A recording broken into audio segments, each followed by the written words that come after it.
તો પોસ્ટ વિભાગ દ્વારા થોડા દિવસ પહેલા કચ્છ સહિત દેશભરના એડવાન્સ પોસ્ટલ ટેકનોલોજી નામનું નવું સોફ્ટવેર લાગુ કરાયું ત્યારે તંત્ર તરફથી એવો દાવો કરવામાં આવ્યો હતો કે તેનાથી ખાતાની કામગીરી બહુ ઝડપી આધુનિક બનશે, પણ કમનસીબે થયું એનાથી સાવ ઉલટું। છેલ્લા 8 દિવસથી સર્વર યા તો ખોરવાયેલું રહેતું કે અમુક સમયે સાવ ધીમું ચાલતું, જેના કારણે પોસ્ટ ઓફિસની કામગીરી ગોકળ ગતિએ ચાલી રહી છે। એક તો પોસ્ટની કચેરીઓમાં અગાઉથી સ્ટાફની ઘટનો મુદ્દો છે અને પ્રિન્ટર સહિતની સ્ટેશનરીઓ પણ સમયસર ફાળવવામાં નથી આવતી। ત્યારે હવે નવા સોફ્ટવેરના લોચાઓના લીધે લોકો ત્રાસી ગયા છે। માહિતગાર વર્તુળોએ આપેલી વિગત મુજબ એપીટી 2.0 લાગુ થયા બાદ સર્વરે સતત ડાઉન રહે છે, જેના લીધે બચત ખાતાના વ્યવહારો સહિતની કામગીરી પણ બહુ ધીમી ચાલે છે। અને બીજી બાજુ રક્ષાબંધનનો તહેવાર નજીક હોવાથી પોસ્ટ ઓફિસની બહાર બહેનો લાઇનમાં ઊભી રહેતી જોવા મળી।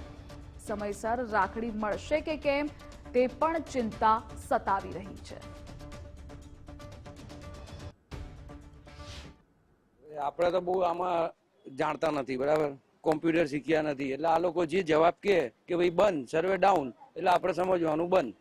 નાની નાની પોસ્ટ ઓફિસમાં જઈએ તો કે અમારા સર્વર ડાઉન છે, કોઈ કામ કરી આપતા નથી। 13 તારીખથી આજ ચાલે છે। કાલે પણ આવીને ગયા અમે અને આજે પણ આવીને ઊભા છીએ ક્યારને, અને એ જ જવાબ છે આ લોકોનો, સર્વર ડાઉન છે। એટલે તહેવારોમાં આ રીતનું હોય તો અમને ના ફાવે ને, પછી પબ્લિક તો હેરાન થાય છે। સર્વર ડાઉન થાય એની પ્રોબ્લેમ સોલ્વ કરવાની જિમ્મેદારી કોની છે? હા, તો પછી એમને જોવું જોઈએ ને આ બધી વસ્તુ। અને તહેવારના ટાઈમમાં આ રક્ષાબંધન માટે તો કોઈ ના જોવે। સર્વર ડાઉન અને સ્લો છે, જેના લીધે અમને બહુ તકલીફ ફેસ કરવી પડે છે। જેમ કે હું આ વાળી લાઈનમાં 3 કલાક જેટલો ઉભો રહ્યો, એના પછી એ બંધ થઈ ગયું કમ્પ્યુટર, એટલે મારે અહીંયા આવવું પડ્યું। શું કે છે આ લોકો? સર્વર બહુ સ્લો ચાલે છે પણ બહુ સ્લો। આ બધા આ પ્રોબ્લેમ ફેસ થઈ રહ્યો છે। અમદાવાદમાં જેટલી પોસ્ટ ઓફિસ છે, આના પહેલા બી હું 3 પોસ્ટ ઓફિસમાં જઈ રહ્યો છું, એ તો લેવા ના જ પાડે છે કે સર્વર બંધ જ છે। कल तो मुझे विश्वास है कि सब कुछ स्मूथली जैसे पहले चल रहा था वैसे ही होगा। इसलिए मैं आप लोग आपके माध्यम से सभी लोगों को आश्वस्त करना चाहता हूं कि आप कृपया हमारा इसमें साथ दें।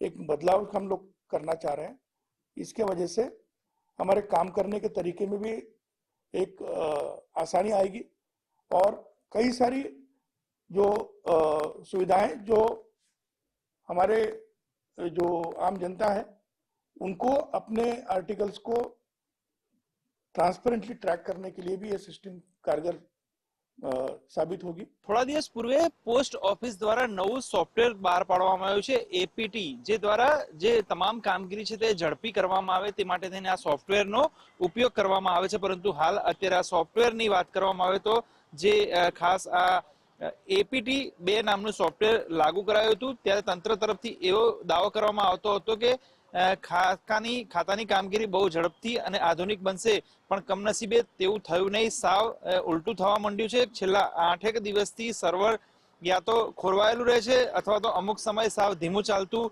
હોવાની વિગતો સામે આવી છે। ભુજ સહિત જિલ્લાની પોસ્ટ ઓફિસોમાં કામગીરી ગોકુળ ગાયે ચાલી રહી છે। એક તરફ જે કહેવાય કે સ્ટાફ ઓછો છે, મર્યાદિત સ્ટાફમાં હવે સર્વર જે છે તે ખોટીપાના લીધે કચ્છ સહિત અમદાવાદ સહિત કેટલાક વિસ્તારોમાં જે છે તે પોસ્ટની કામગીરી અને જે કહેવાય કે તમામ જે વિભાગની કામગીરી છે તે ખોરવાય છે।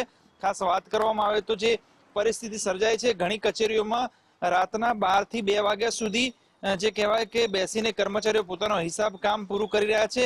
માહિતગાર વર્તુળોને આપેલી વિગત મુજબ એપીટી 2 લાગુ થયા બાદ સર્વર સતત જે કહેવાય કે ડાઉન રહે છે, જેને લીધે બચત ખાતામાં વ્યવહારોમાં સહિતની કામગીરી પણ બહુ ધીમી ચાલી રહી છે। કચ્છની અને અમુક કચેરીઓમાં એકાદ અઠવાડિયાથી સર્વર જે છે તે ખાટીએ થયેલા છે અને ખાસ ખાતેદારો હેરાન થઈ રહ્યા છે। ત્યારે અમદાવાદની આ જે કહેવાય કે ખાસ કચેરી છે ને, અહીં પણ સર્વરના જે ઇસ્યુ છે તેને લઈને લોકો પરેશાન થઈ રહ્યા છે। એક તરફ રક્ષાબંધન આવી રહી છે અને બીજી તરફ જે રીતે ખાતાકીય વ્યવહારો અને જે એન્ટ્રીના તમામ જે સર્વર ડાઉન હોવાને લીધે લોકોને પણ હાલાકી પડી રહી છે। કેમેરા પર્સન નરેશ રાજોડા સાથે સચિન કડિયા, ગુજરાત ફર્સ્ટ, અમદાવાદ।